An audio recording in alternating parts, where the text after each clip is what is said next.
The announcement that the UK and EU will hold a major summit to reset post-Brexit relations has been welcomed by many as a positive step forward. But at some point, somebody needs to stop pretending the real issue is not sitting directly in front of everyone. For years now, we have heard discussions about improving cooperation, strengthening security ties, easing trade barriers, and exploring youth mobility schemes.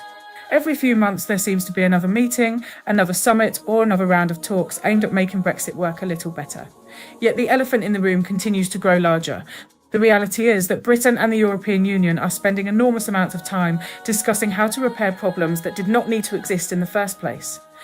Whether it is trade, economic growth, labour shortages, security cooperation, or freedom of movement, the conversation repeatedly circles back to the same place.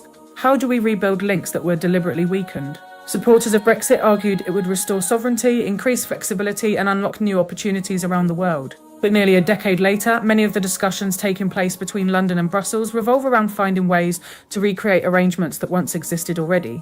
That is why these reset talks can feel frustrating, not because cooperation is a bad thing, but because the debate often appears to avoid the larger question altogether.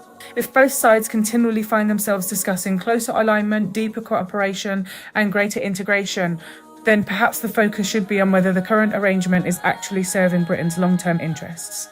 At a time when Europe faces economic competition from major powers, security challenges on its borders, and increasing global instability, many argue that stronger European integration is becoming more important rather than less important.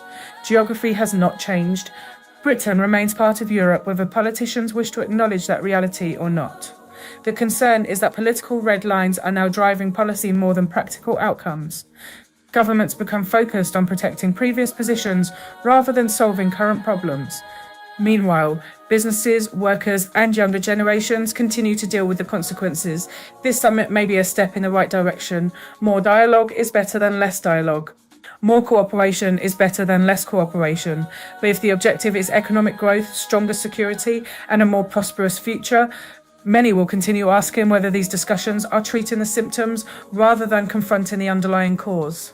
Because while politicians debate how to reset relations, the bigger question remains unanswered.